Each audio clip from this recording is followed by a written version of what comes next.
चलिए, सभी को मेरी आवाज आ रही है? कृपया हाथ उठाएं, है ना? मुझे कंफर्म करें कि आपकी आवाज आ रही है। Thank you sir, Pulkit sir, thank you. अगर आप आपका वीडियो ऑन नहीं है तो आप कृपया हैंड रेस भी कर सकते हैं, ठीक है? अंजलि पाटीदार, है ना? चलिए ठीक है, थैंक यू। चलिए हम स्टार्ट करते हैं। तो देखिए, अभी क्या होता है, तीन चीज बहुत मायने रखती है। हमें क्या करना है, सबसे पहले हमें हमारे ब्रेन के न्यूरॉन्स को ट्रेंड करना है, ठीक है? अगर किसी तरीके से हमने हमारे ब्रेन के न्यूरॉन्स को ट्रेंड कर दिया तो बहुत सारे काम हमारे लिए आसान हो जाते हैं। मतलब आप सोच के देखिए कि जो काम आज आप 2 घंटे में कर रहे हो, या फिर हमारे बच्चे अगर 2 घंटे वो काम कर रहे हैं, वही काम को करने में आपको मुश्किल से आधा घंटे या 45 मिनट का समय लगेगा, अगर मैं किसी सब्जेक्ट को याद करने की बात कर रहा हूँ। एक नॉर्मल बच्चे में और जिसने हमारी ये क्लास की है, उस बच्चे में फर्क क्या होगा? एक नॉर्मल बच्चा जिसकी 2 घंटे पढ़ाई करने के बाद में जिसके 50% 60% मार्क्स आ रहे हैं, वहीं पे हमारा बच्चा जब उतनी पढ़ाई करेगा तो उसके 70 to 75% या 80% मार्क्स आएंगे। वो ज्यादा क्रिएटिव बन जाएगा, उसका परफॉर्मेंस अच्छा हो जाएगा। मतलब आप समझ रहे हैं कि एकेडमिकल, मेंटल और फिजिकली हर तरीके से उनका जो है डेवलपमेंट हो जाएगा। तो जब आप बच्चों को बताओगे या किसी को भी बताओगे, तो ये चीज किसी को नहीं पता। जब आप बच्चों को बताओगे तो उनको ये चीज बहुत अच्छी लगेगी, पेरेंट्स को ये चीज बहुत उसको अच्छा लगेगा, और हर पेरेंट्स हर बच्चे को आपके पास भेजना चाहेगा, ठीक है? लॉन्ग टर्म मेमोरी के बाद आती है शॉर्ट टर्म मेमोरी, क्योंकि हमारे ब्रेन में बहुत सारी मेमोरी है, लेकिन हम उसको ट्रेंड कैसे किया जाए? तो उसके लिए क्या करना है, सबसे आसान तरीका है कि ब्रेन से रिलेटेड आपको कुछ एक्सरसाइज आप करो, जो कि एक्सरसाइज हम लोग बताते हैं, है ना? अभी आपको जान के आश्चर्य होगा कि अभी लाइफ में हम जितना भी आगे बढ़े हैं, हम हमेशा एक बार में ब्रेन के सिर्फ आधे हिस्से का यूज करते हैं, पूरे हिस्से का यूज ही नहीं करते। यही कारण होता है कि जब हम किताबें जब पढ़ते हैं तो उस टाइम पे हमारा लेफ्ट ब्रेन काम करता है, और जब हम कोई मूवी देखते हैं, कुछ भी ऐसा करते हैं, तो उस टाइम पे हमारा राइट ब्रेन काम करता है। तो मूवी हमारे दिमाग को याद होती है क्योंकि आपके राइट ब्रेन में बहुत सारी कैपेसिटी है। लेकिन लेफ्ट ब्रेन की अगर मैं बात करूं तो ये एक रैम की तरह होता है, जिसमें कि बहुत कम मेमोरी है।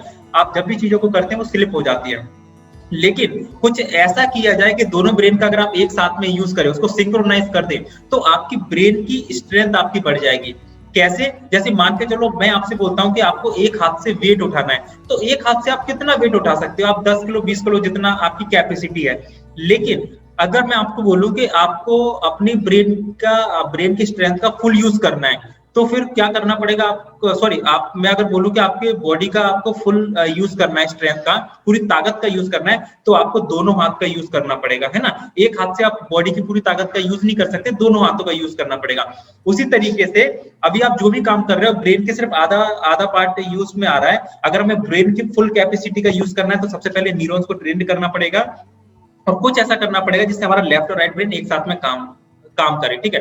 हम कान को इस तरीके से पकड़ेंगे, कान का ये वाला पार्ट पकड़ेंगे, अंगूठा इस पे रखेंगे हम लोग, इस तरीके से रखेंगे हम। और अभी हम अपनी जीभ को आगे निकालेंगे, टंग को, और इसको ऊपर टच करेंगे, ऊपर वाले पार्ट से हम टच करेंगे। आप फोल्ड करके ऊपर टच कर लीजिए।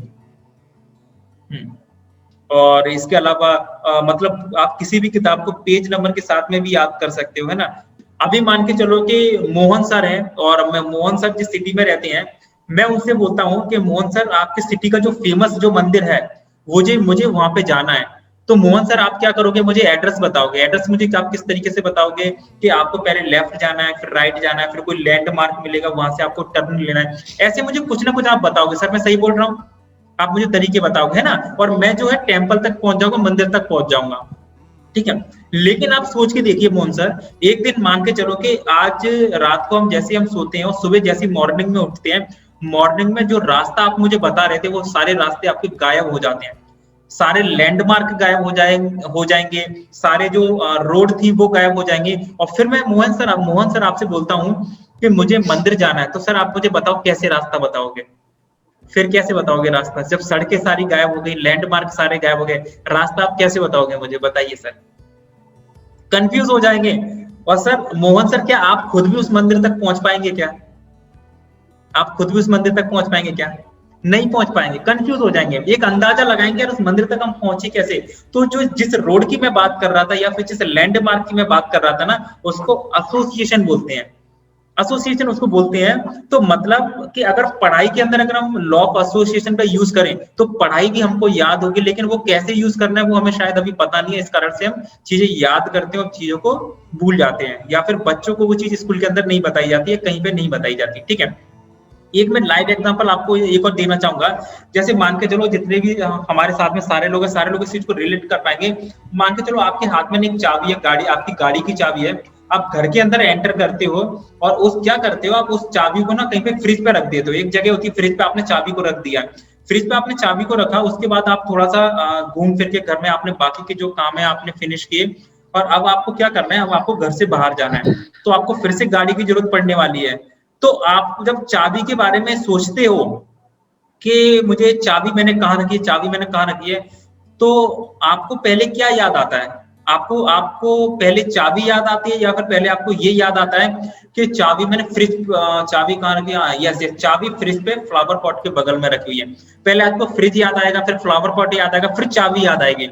कभी आपको डायरेक्टली चाबी याद नहीं आएगी सर। तो पता है ये फ्रिज जो है ना और जो फ्लावर पॉट, ये एक एसोसिएशन है सर, इसके माध्यम से चीज आपको याद हो रही है।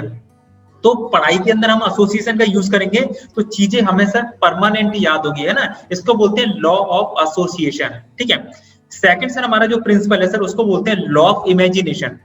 Law of imagination, sir imagination के बारे में अगर मैं बात करूं तो अल्बर्ट आइंस्टीन बोलते हैं कि सर दुनिया में सबसे पावरफुल जो चीज है वो आपका क्या है, इमेजिनेशन है। सबसे पावरफुल चीज क्या है, आपका इमेजिनेशन दुनिया में सबसे पावरफुल चीज है। इसको मैं इस तरीके से बताना चाहूंगा, आज से अगर मैं 500 साल पहले की बात करूं या हजारों साल पहले की बात करूं, उस टाइम पे क्या होता था कि इंसान और जानवर दोनों जंगल में रहा करते थे, है ना। इंसान और जानवर दोनों जंगल में रहा करते थे।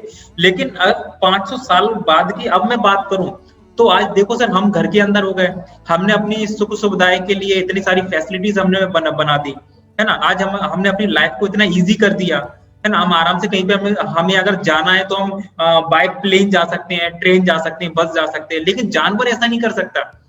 इंसान ने ना ये नए नए जो इनोवेशंस जो किए, नए नए जो आविष्कार जो उसने किए, वो अपनी इमेजिनेशन के आधार पे किए।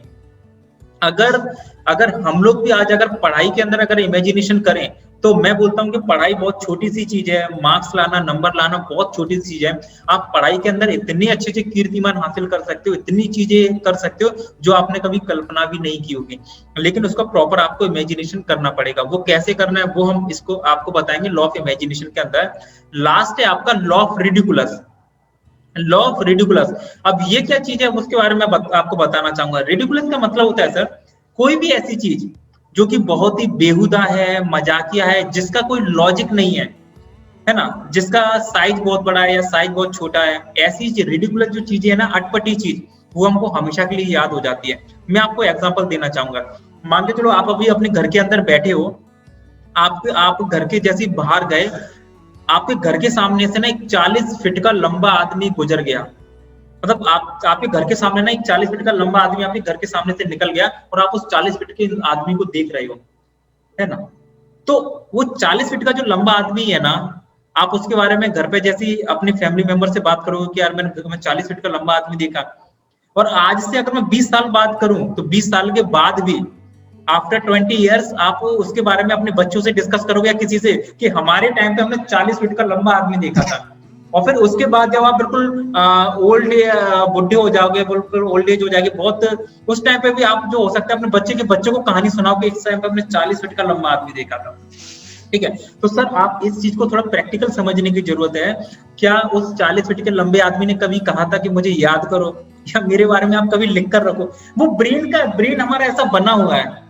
तो मेरे कहने का मतलब क्या है सर, कि हमारा जैसा जो ब्रेन बना है, पहले हम अपने ब्रेन को समझे और उस तरीके से अगर पढ़ाई करेंगे, या फिर अगर हम आगे अगर एक अच्छा मैसेज दे पाए बच्चों को या किसी को भी, तो आप ना ये मान के चलो कि हम लोग बच्चों की हेल्प कर रहे हैं या फिर हम खुद की भी हेल्प कर रहे हैं, ये चीज जानने के बाद में। ठीक है, तो मतलब अगर जिस तरीके से ब्रेन बना है उस तरीके से अगर आप चीजों को तैयार करें, पढ़ाई करें, तो हमारे लिए चीजें ना बहुत आसान हो जाएंगी, है ना। तो यही सारी चीज आपको ब्रेन प्रोग्रामिंग के अंदर हम लोग बताते हैं कि कैसे वो चीज आप कर सकते हो। ठीक है, मतलब आप अपने ब्रेन को जो है एक नेक्स्ट लेवल तक कैसे लेके जा सकते हो, ठीक है, ब्रेन को ट्रांसफॉर्म कैसे कर सकते हो, ये चीज है ना।